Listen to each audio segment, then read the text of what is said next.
Are You Really Going to Eat That? Podcast episode 132. Hey there, I'm your host Wendy Hill and I'm a naturopathic nutritional therapist and expert in female hormone health. I specialise in helping women gain confidence and understand their bodies, allowing them to shine. I'm a huge foodie and this podcast allows me to bring you an eclectic mixture of guests where food and health is our uniting passion. Sandra, welcome to the podcast. Thank you so much. I'm really excited to have you here today. We had a kind of call before we booked in this podcast, didn't we? And I said we should have just pressed record because we were just talking for ages. We could have talked for hours. So because my audience didn't have the opportunity to chat to you prior to the podcast, can you just give them a little bit of a background about what you do and kind of how you got to where you are now? Absolutely. So I'm a licensed massage and bodywork therapist. I've been in the industry for over a decade. And I got into the industry because I was very sick as a child, actually. And my first draw in my thinking as a child was to be in the nursing field, which I highly respect. And I'm very thankful for that field and for those practitioners that help us in some of our most dire times of life. But as I progressed in my journey of health and became healthier and stronger, I realized I wanted to be on the preventative side instead of the medicating side. Again, we need both. But for me, I started to gravitate towards how can I help people? Like when I was young and sick and was that child that couldn't run in PE and couldn't do sports for a long time, what could have been done with me or to help me other than just to medicate me? So that's kind of the trajectory I took, was how can I help people learn about their body? That led me into the bodywork world, where I figured I learned that I could get my license to touch, which is what it is to have a massage therapy license, is your license to touch. And then it was up to me how much I wanted to learn about the body and how much I wanted to be able to help people learn about their body in that paradigm. I like to always share with people the definition of true health. The definition of true health is not the absence of sickness, disease, or pain. It is the ability of the body to recover from it when it is introduced to those things. So how long that time lasts and how exacerbated are the symptoms.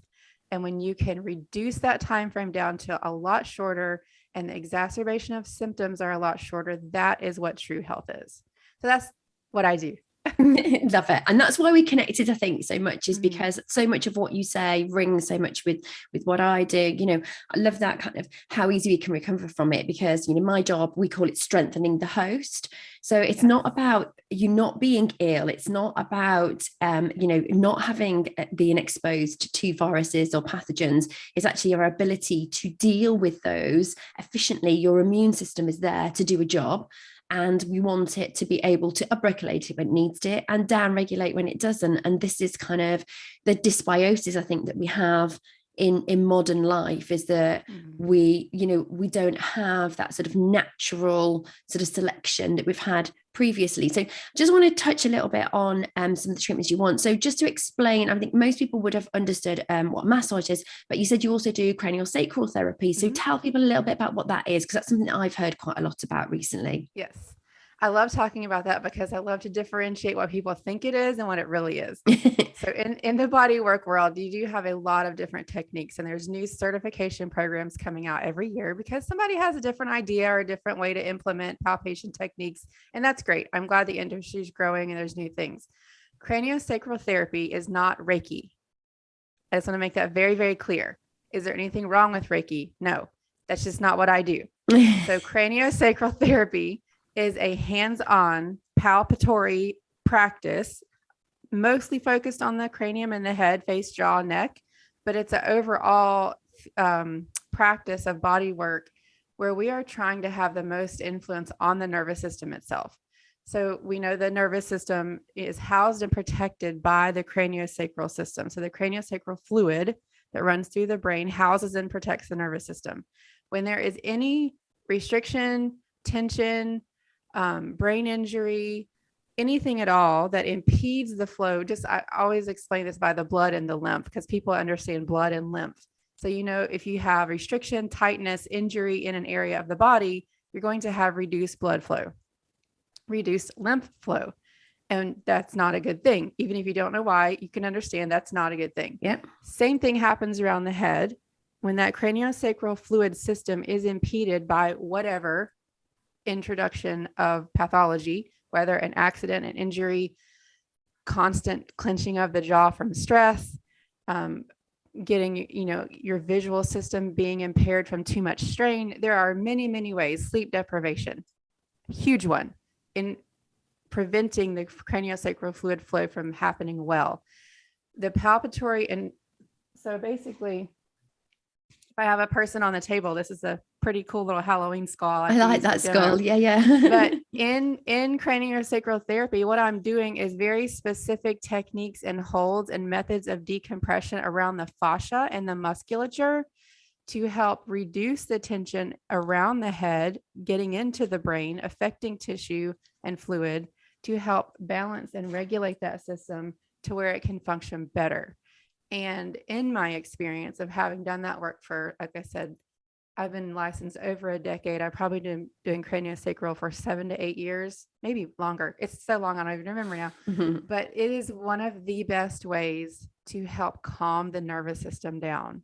Wow, that's quite impressive. And I think that brings me quite easily to the topic of sleep, because pain and sleep and anxiety, they're all related, aren't they? Often I speak to clients who find that pain is a big factor, but also anxiety, kind of waking up in the middle of the night, and that activation you said about sort of activating the sympathetic nervous system. That is what we need to sleep, isn't it? And being able to regulate the body better is so important. Do you find that is sleep integral to the management of pain?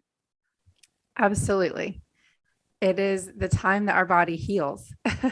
Without it, we can't do those things. And being a body worker, I have a very unique opportunity to be with people through all times of life, but especially the painful times.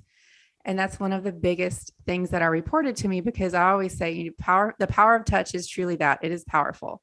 And when you start working with someone and touching their body, they just start to share things, and they tell me all the things.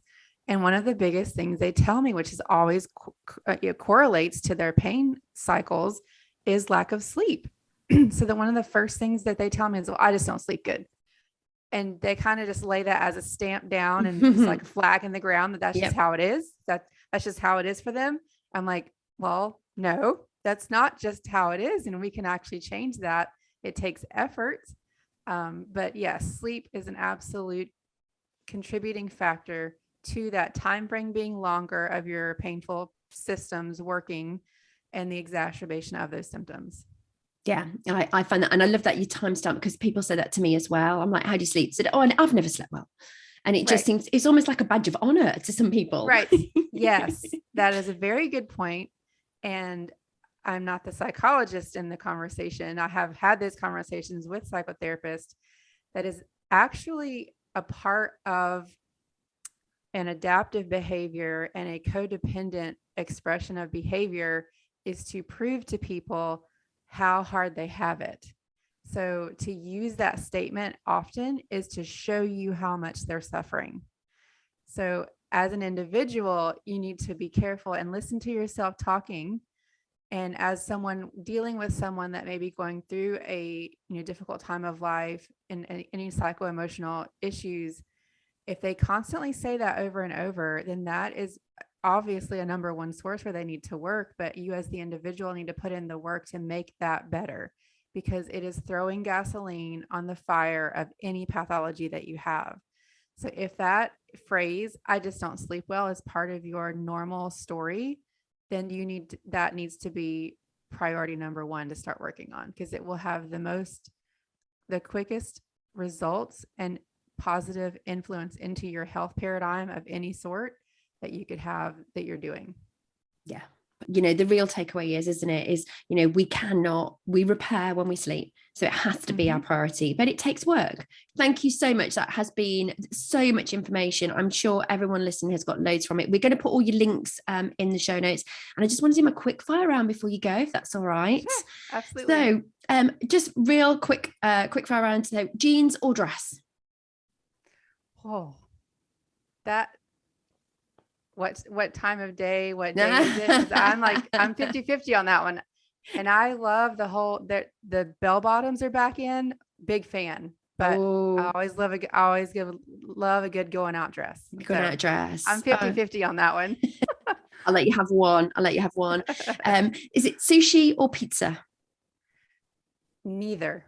Oh, really? Don't like either? I hate sushi, and I know the bread and the cheese are bad for me. So although I will eat a organic spinach pizza every once in a while. Again, I know what goes in here has a huge outcome for my system. So I'm very, very, I just, sushi. My family, yes. Me, no. So I guess I'd have to eat the pizza. Have to be pizza, but it would be organic spinach pizza. Yes. That would have to be countryside or city girl. Again, these are very hard. Yeah. I'm from the country. No one ever believes that of me, but my family are the moonshine making holler people. I mean, that's my background is country, but I like the city life too. So yeah. I like the convenience of the city life. And on a holiday, beach or skiing? Beach, always. Easy one. Love it.